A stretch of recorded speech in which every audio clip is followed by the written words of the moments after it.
Oh, hello, this is Tak Chung from Walk with Tak. Welcome to my YouTube channel. If you enjoyed this video, please like, subscribe, and share. Feel free to write to me at walkwithtak@gmail.com if you have any question regarding to this video or any other videos that I've posted in the past. If you have any videos that you would like me to make, please let me know. I'm looking forward to hearing from you. In this video, I would like to show you how I cook a lo mein dish. Now, there are many different ways to make lo mein. And one of the way, which frequently known as the Shanghainese way, the lo mein actually is cold. The noodle is not heat up, but the ingredients that put on the noodle is. Now, this is how I use spaghetti noodles for this purpose. Now, spaghetti noodles is extremely flexible. You can use it in so many different types of noodle dish, and lo mein is definitely one of them. These are some spaghetti noodles that I've cooked probably about 3 or 4 days ago, and they have really good shelf life. I started with some soy sauce and then with some hot sesame oil, and this is followed by with my Walk with Tak basic seasoning mix. And then I add a little bit of Shaoxing wine. Now the Shaoxing wine is kind of the key ingredients in this cold lo mein dish. And then another important ingredient is some scallion. These scallions that I have cut them into strips, so they have a very strong onion flavor.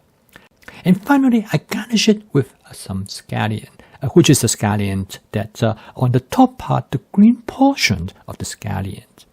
Okay, and the next part is for me to cook a dish that go on top of the lo mein.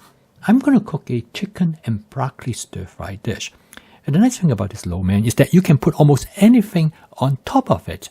And in this case, since I have plenty of broccoli on hand and I want to use it up. Now, I cook this broccoli slightly different than I would normally would. What I do is that I'm going to use a very small amount of oil.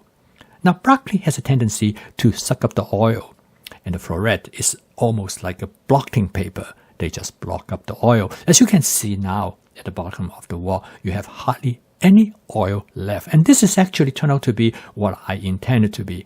Because when you don't have a lot of oil, the heat tends to be very strong. And this will cause the broccoli to char, and particularly the floret. Now, charring the broccoli is actually turned out to be a very desirable approach to enhance the flavor. People grill broccoli for the same reason, because the charring makes the floret has more of a charcoal flavor. And this is exactly what will happen. So the important thing is that in order to prevent the broccoli from getting burned, stirring is essential. You need to stir the content so things keep turning around, and this will help to prevent the broccoli from getting too burned. But still, I want it to char. And then I add a handful of zucchini.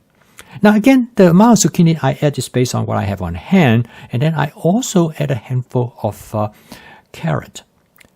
My wife loves carrot, and carrot not only give good flavor to the dish, but carrot also make the dish look nice because you have all the green and white color. To add the orange color really make the dish to come alive. Now, as you notice that the charring continue and even getting a little bit more extensive, as you can see, more of the floret now take on this charring. Again, this will make the dish taste better and make the broccoli more flavorful. The next step is I'm going to cook the chicken, and the approach I'm going to cook the chicken this time is slightly different what I normally do.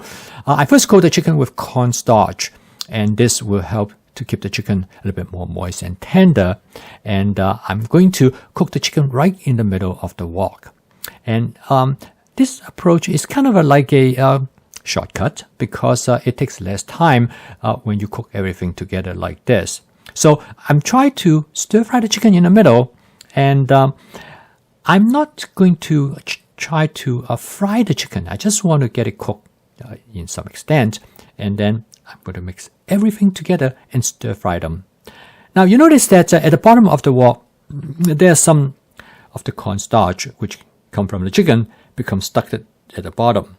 So I would try to use my wok spatula as much as possible to scrape them. And that's why a wok spatula is so useful, because you basically have extra tool on hand, and that is a scraper.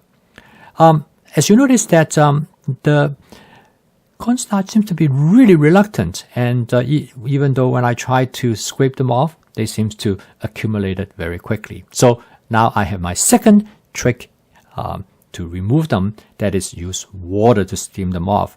I call this method spot cleaning. Basically, you clean right at the spot. The method is actually quite simple. You use water and you deposit a small amount of water right over the material that are stuck, and basically you steam it off. Now this method actually works really well. In fact, you can clean almost everything off, and the key is that not to put too much water because you want the temperature to be hot, and the steam is very effective in removing almost anything. And so as you can see now, the bottom of the wok gets to be quite clean now. If you don't do that and you wait till to clean this at the sink, you will find that you're going to regret that, because it's going to be a lot of work.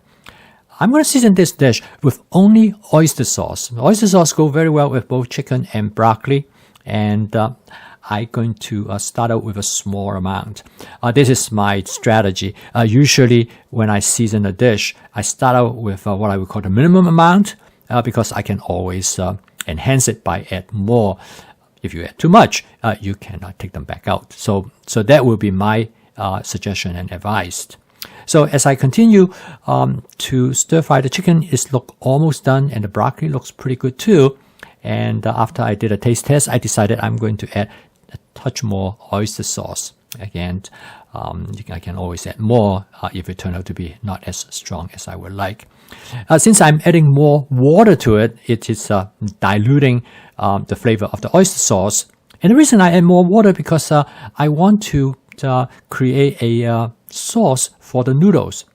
Although in this case, it's not that as important because I have already seasoned the noodles in the beginning. So all I need to do is that just some sauce that can seep into the noodles that will make the noodle taste better. Okay, now it's almost done. As you can see, is that by using this method, particularly cooking the chicken together with the vegetable, it shortens the time. But on the other hand, when you fry the chicken separately using my other method, which I call it shallow frying, I fry the chicken separately and then combine it together, the chicken flavor definitely is better. But it's very much of a personal opinion, and different people will have different preference of which way they prefer better. In fact, I can tell you when my wife eats this dish this evening, she'll probably tell me, why didn't you fry it first? She definitely prefer the shallow frying over this method. I kind of pretty neutral. I like them both. Some day I like the frying better, and the other day I like this method better. This method definitely takes less time, but the time is really not that big a difference, only about just a few minutes. So a lot of time when you comes to stir frying using the fast cooking system, there are a lot of flexibilities. And this is the design of the fast cooking system with the 4 attributes in flavor chasing, advanced peppering, stir frying, and template-based cooking. You have a lot of flexibilities. Through template-based cooking, you can always make changes, make adjustments based on the ingredients, the flavor that you would prefer. And ultimately, the flexibility provides you with an opportunity for creative, an opportunity for experiment with different approach and to find the one that you really like and enjoyed. So I post a video each day. My goal is that to help you to make home cooking as part of your daily routine. And in order to do that, you must first and foremost able to find the time to do it. And the fast cooking system is designed to help you to make home cooking as efficient as possible. So you can incorporate that into your daily routine. And when it only takes about less than 20 minutes to put a meal on the table using the fast cooking system, it's far more likely that you are willing and interested to cook. And furthermore, if you through flavor chasing, you can find the flavor you love and enjoy, then you definitely will cook. This is probably the most significant factor to make home cooking sustainable. If you'd like to learn more about my fast cooking system, please subscribe to this YouTube channel. So keep on cooking, and I will see you tomorrow.